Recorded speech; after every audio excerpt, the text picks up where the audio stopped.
हमारा channel Urdu 24 knowledge को subscribe कीजिए और साथ में बेल के आइकन को भी दबा दीजिए ताकि हमारी हर नई आने वाली वीडियो आपको सबसे पहले मिल सके। शुक्रिया।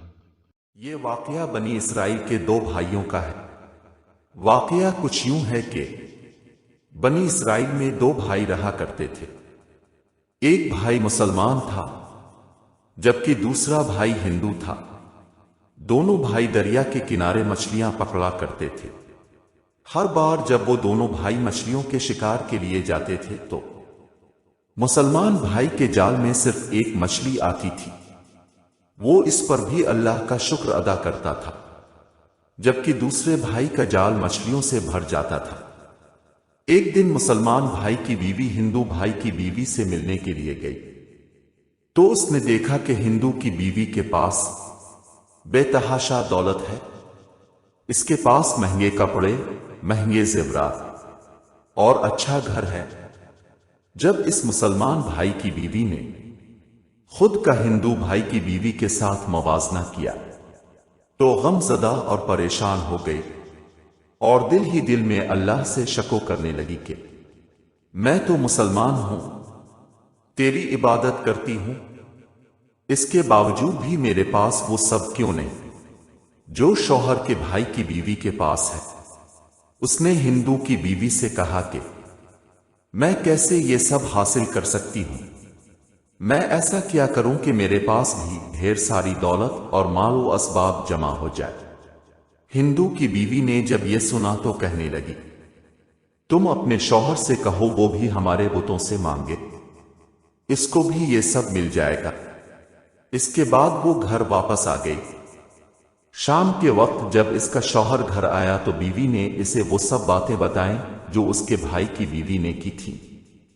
मुसलमान आदमी की बीवी ने कहा, किसी भी तरह करके मुझे भी अच्छे कपड़े और बहुत सारे जेवरात चाहिए, मैं भी खूबसूरत दिखना चाहती हूं।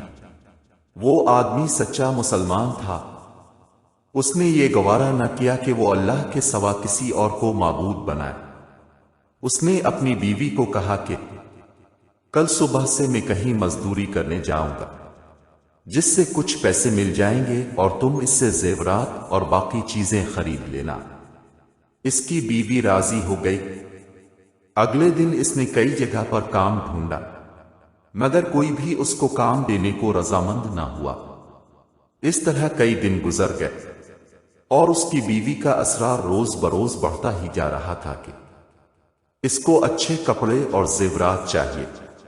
वो रोजाना सुबह सवेरे घर से निकलता और शाम को घर वापस आ जाता, मगर कहीं से भी वो पैसों का बंदोबस्त ना कर सका। एक दिन बीवी के बहुत ज्यादा नाराजगी दिखाने के बाद वो घर से रवाना हुआ और दरिया के किनारे जाकर बैठ गया और उसने सारा दिन अल्लाह की इबादत की और शाम को घर वापस आया तो बीवी ने पैसों का तकाजा शुरू कर दिया। शौहर ने बीवी को बताया कि इसको बादशाह के यहां काम मिला है, अब इसके पास पैसे आ जाएंगे। बीवी खुश हो गई। इसके बाद हर दिन वो दरिया के किनारे जाकर बैठता और पूरा दिन अल्लाह की इबादत किया करता और शाम को घर वापस आ जाता। 29 दिन गुजर गए मगर उसको कहीं से पैसे ना मिले। बीवी बहुत गुस्सा हुई और कहा, मुझे जेवर और कपड़े लेकर दो, आप फिर मुझे छोड़ दो। बीवी की जबान से ये बातें सुनकर शौहर को बहुत दुख हुआ और अगली सुबह वो यहूदी के पास गया और उसे काम देने को कहा। यहूदी काम देने पर रजामंद हो गया।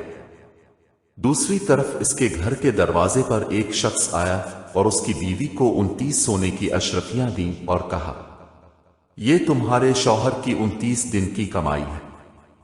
तुम्हारे शौहर ने 29 दिन बादशाह की खिदमत की है, मगर उसके बाद वो एक यहूदी की खिदमत करने चला गया। अगर वो मजीद बादशाह की खिदमत करता तो उसे मजीद इनाम मिल सकता था। ये सुनकर उसकी बीवी सोचने लगी कि मेरे शौहर को बादशाह का काम नहीं छोड़ना चाहिए था। शाम को जब शौहर वापस आया तो बीवी ने सारा वाकया इसको बयान किया और शौहर को बुरा भला कहा कि इसे वो नौकरी नहीं छोड़नी चाहिए थी। इस आदमी ने जब ये सुना तो उसकी आंखों से आंसू जारी हो गए। रोते रोते वो बेहोश हो गया। جب اسے ہوش آیا تو اس نے اپنے لالچی اور خود غرض بیوی کو چھوڑ دیا، جس کی وجہ سے وہ اللہ کی عبادت چھوڑ کر یہودی کے ہاں ملازمت کرنے پر مجبور ہوا تھا۔ اس کے بعد وہ پہاڑوں میں چلا گیا اور دن رات رب کی عبادت اور رزق حلال کمانے میں لگ گیا، جبکہ دوسری طرف اس کی بیوی کو اپنے لالچ کی سزا مل چکی تھی۔ دکھاوے اور نمود و نمائش جس نے اس کے عقل میں فطور بھر دیا تھا، وہ اس کے ساتھ اکیلی رہ گئی۔ اس کہانی سے ہمیں یہ سبق ملتا ہے کہ ہمیں محنت کرنی چاہیے اور باقی سب اللہ کی رضا پر چھوڑ دینا چاہیے۔ جو اللہ نے عطا کیا ہے اسی پر صبر اور شکر سے گزارا کر لینا چاہیے۔ زیادہ کے لالچ میں انسان کم سے بھی ہاتھ دھو بیٹھتا ہے۔ اگر ہم رب کی رضا میں راضی رہیں گے اور رزق حلال کمانے کے لیے محنت کرتے رہیں گے تو ایک دن وہ بھی مل جائے گا جس کی ہم خواہش کرتے ہیں۔ محترم عزیز دوستو، امید کرتا ہوں کہ یہ ویڈیو آپ کو ضرور پسند آئی ہوگی، اسے اپنے دوستوں کے ساتھ ضرور شیئر کیجیے گا۔ شکریہ۔